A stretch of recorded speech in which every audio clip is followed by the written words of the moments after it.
Okay, so when it comes to the planning of the U.S.S. Nimoy, I've shown you guys the model kit. We're going to be using the 1/1000 polar lights. I wish I could be doing the 1/350, but I don't have the room or the money for it. So we're going to do the 1/1000 scale version of the ship.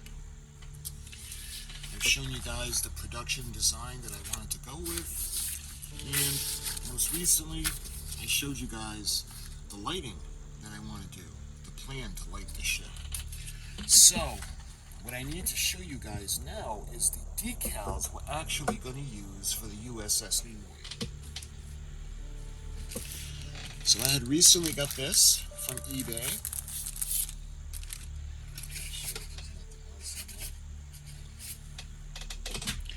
So this was $24, and it was $4.95 to ship. And what this is this is the decals for the U.S.S. Nimoy, and that's NCC-1934. You can see, check out some of the details. Let me go ahead, I'll take it out of the plastic for you guys.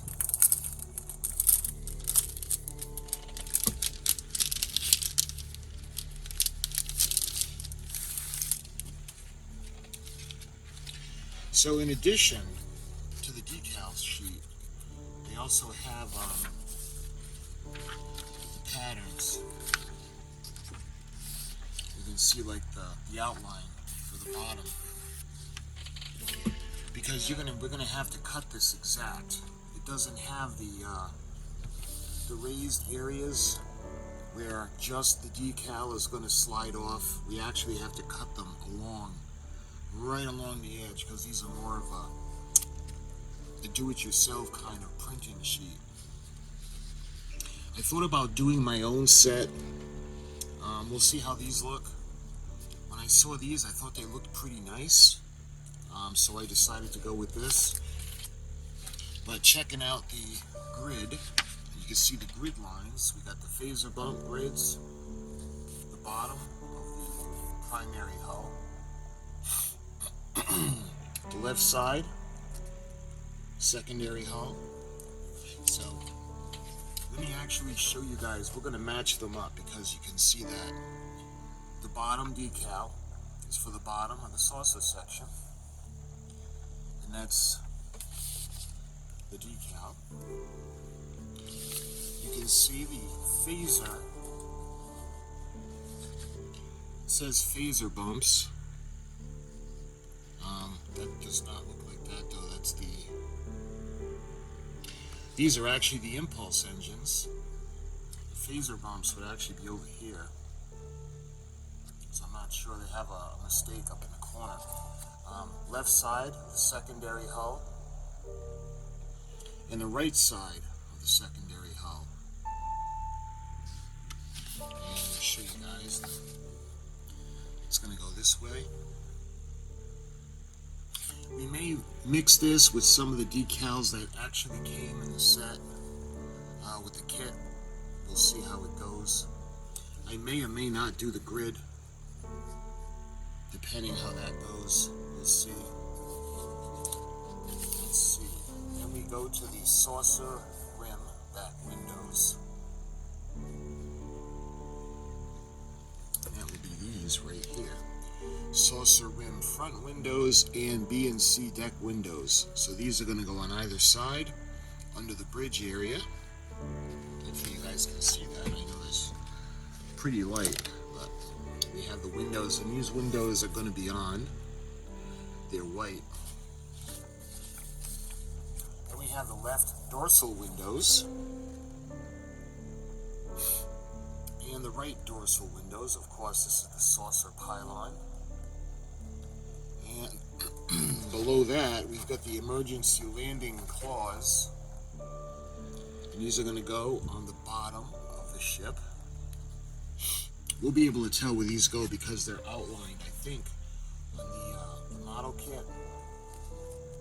If I remember correctly, they may not be. But we have the saucer top pattern, the back pattern.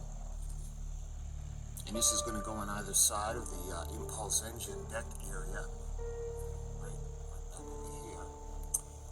We got the cargo hatches. It's referring to these. These go at the absolute bottom of the ship. Looks like we have some more of the impulse engines.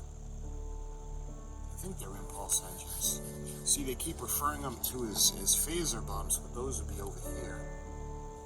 And it's not like I have it upside down, because once we flip it, it lines up with the phaser bumps, but nothing else lines up. So I think they just kind of forgot to switch those. So we got the cargo hatches, and let's see what's below that. We got the production nacelle grill style. We got the production nacelle grill style too. And we got the first, second pilot nacelle grill 3.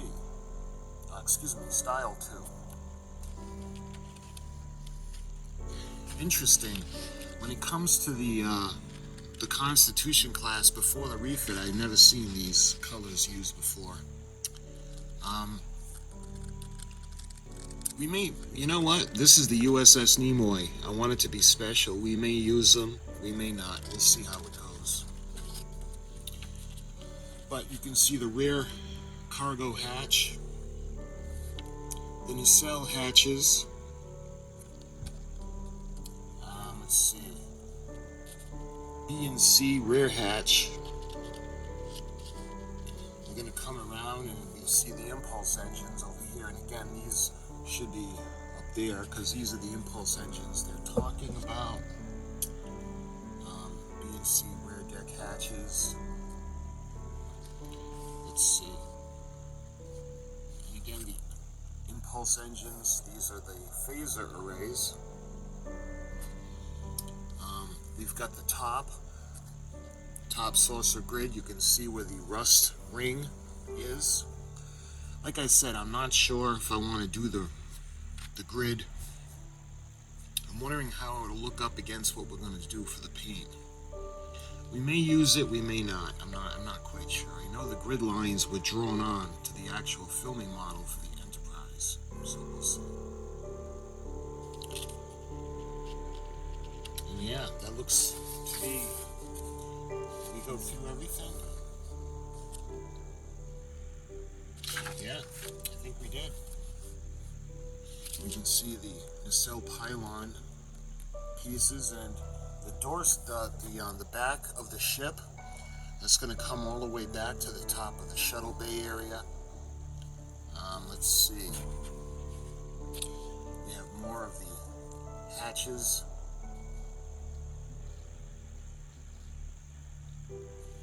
And it didn't say this, but these are what go underneath the Bassard collectors on the nacelles. And this little area over here is open because that's where the nacelle pylon brings it down to attach to the ship. So yeah, they didn't mention that in on the grid or the instruction sheet. But that's okay, we know what that is. Curious on what these are with all that inside. Nacelle hatches. I'm not familiar with the areas with all that. And I remember seeing these symbols for the bottom of the ship, but not on the bottoms of the nacelles. Again, this is going to be a creation for Leonard Nimoy. Remember, this ship itself was not actually in Starfleet. This is our way, or my way, of honoring him. You can see for the sides of the nacelles, NCC-1934. So this is going to be pretty nice. The only thing I have to plan now is whether or not I'm going to drill out the windows. Because I'm going to be lighting the nacelles, the Bassard collectors. I'm going to be lighting the sensor dome area. the bridge area, the Bassard collectors, and I'm wondering if we do the decals that are dark, because remember, we're going to be lighting up the areas of the ship as well. We're going to be lighting the outside to look like the refit. And if we make her look like she's in space dock or she's inactive, the lights would be off, but we would still have the lights illuminating the ship. So that might still be nice. That might be an option. Because I'm not that great when it comes to drilling out the windows, because they're all rectangle. And I tried to do it on the last one, the reissue from AMT, and it was terrible. It just came out awful. So I'm not really good at that. So we might use the decals with the room lights that are going to be off. But we still have some time where we can think about planning that. But for this, I wanted to show you the decal set that we're going to be using for the ship. And the only thing that I'm waiting for now is we're actually going to be getting the circuit board from Tenor Controls to actually light the ship and control the lights. So my friends, when I get that in, I'll do a quick video and I'll tell you guys. We'll go into the lighting plan a little more specific, and I'll show you the circuit board from Tenor Controls. But this was for the decals. And until my next video in this series, my friends, thank you so much for watching, and I'll talk to you soon.